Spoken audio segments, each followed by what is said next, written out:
আজি মঙলবাৰ 2025 চনৰ 10 জুন উভতি চাওঁ ইতিহাসত আজিৰ দিনটো নিকোলাছ অট্টোৰ জন্মদিন 1832 চনৰ 10 জুনত জাৰ্মান কনফেডাৰেশ্যনৰ হোলজাউজেন এণ্ড ডেৰ হাইডেত জন্ম হৈছিল পেট্ৰলিয়াম গেছৰ সহায়ত চলা প্ৰথম 4 ষ্ট্ৰোক কম্প্ৰেছড আভ্যন্তৰীণ দহন ইঞ্জিনৰ উদ্ভাৱক জাৰ্মান অভিযন্তাজনৰ সম্পূৰ্ণ নাম নিকোলাছ আগষ্ট অট্টো। প্ৰকাশ পাডুকনৰ জন্মদিন 1955 চনৰ 10 জুনত বাংগালুৰুত জন্ম হৈছিল all England open badminton championship জয় কৰা প্ৰথম ভাৰতীয় পদ্মশ্ৰী আৰু অৰ্জুন বঁটাৰে সন্মানিত এসময়ৰ বিশ্বৰ শীৰ্ষ ৰেংকিঙৰ ভাৰতীয় বেডমিণ্টন খেলুৱৈজনৰ সম্পূৰ্ণ নাম প্ৰকাশ ৰমেশ পাডুকন।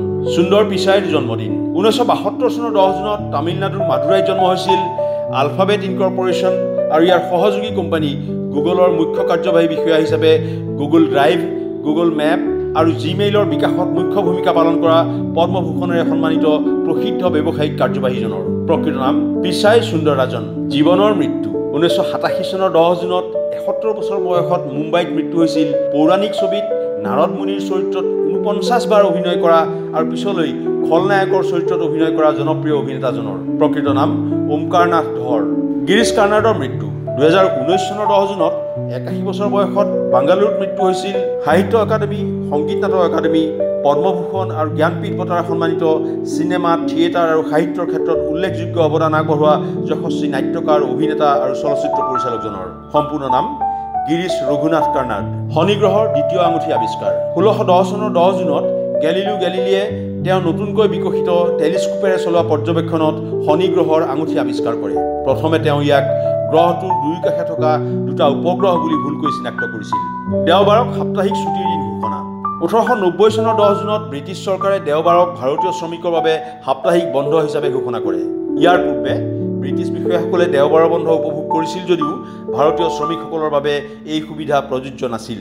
দ্বিতীয় বিশ্বযুদ্ধত জাৰ্মানীৰ পক্ষত ইটালীৰ যোগদান 1940 চনৰ 10 জুনত বেনিটো মুছলিনিৰ নেতৃত্বত ইটালীয়ে জাৰ্মানীৰ পক্ষত দ্বিতীয় বিশ্বযুদ্ধত ফ্ৰান্স আৰু ব্ৰিটেইনৰ বিৰুদ্ধে যুদ্ধ ঘোষণা কৰে। জাৰ্মানীয়ে ফ্ৰান্স আক্ৰমণ কৰাৰ পিছত এই যুদ্ধৰ অন্তত ইটালী লাভৱান হোৱাৰ আশাত মুছলিনিয়ে এই সিদ্ধান্ত লৈছিল। এলকহলিক্স এননিমাছ প্ৰতিষ্ঠা 1935 চনৰ 10 জুনত বিল উইলছন আৰু ডক্টৰ বব স্মিথে এক গাঁথনিগত কাৰ্যসূচীৰ জৰিয়তে সুৰাসক্ত ব্যক্তিক মদ্যপানৰ বিৰুদ্ধে যুঁজ দিয়াত সহায় কৰিবলৈ এলকহলিক্স এননিমাছ নামেৰে সংস্থা প্ৰতিষ্ঠা কৰে। বৰ্তমান বিশ্বৰ বহু দেশত এই সংস্থাই মদ্যপানৰ বিৰুদ্ধে সক্ৰিয় ভূমিকা পালন কৰিছে। নাছিকত যুদ্ধ বিমান মিগৰ উৎপাদন আৰম্ভ 1960 চনৰ 10 জুনত ভাৰতে মহাৰাষ্ট্ৰৰ নাছিকত মিগ যুদ্ধ বিমানৰ উৎপাদন আৰম্ভ কৰে। ভাৰত ছোভিয়েট সহযোগিতাৰ এই পদক্ষেপে ভাৰতৰ থলুৱা প্ৰতিৰক্ষা সামগ্ৰী নিৰ্মাণৰ উদ্যোগৰ ভেটি স্থাপন কৰে। শীততাপ নিয়ন্ত্ৰিত জাহাজ হৰ্ষবৰ্ধনৰ যাত্ৰা আৰম্ভ 1972 চনৰ 10 জুনত সম্পূৰ্ণ শীততাপ নিয়ন্ত্ৰিত যাত্ৰীবাহী জাহাজ হৰ্ষবৰ্ধনে গোৱাৰ মাৰগাঁও বন্দৰৰ পৰা যাত্ৰা আৰম্ভ কৰে। দীৰ্ঘ যাত্ৰাৰ বাবে আৰামদায়ক এই জাহাজখনৰ সংযোজনে সমুদ্ৰ যাত্ৰাৰ বাবে যাত্ৰীৰ আকৰ্ষণ বৃদ্ধি কৰিছিল।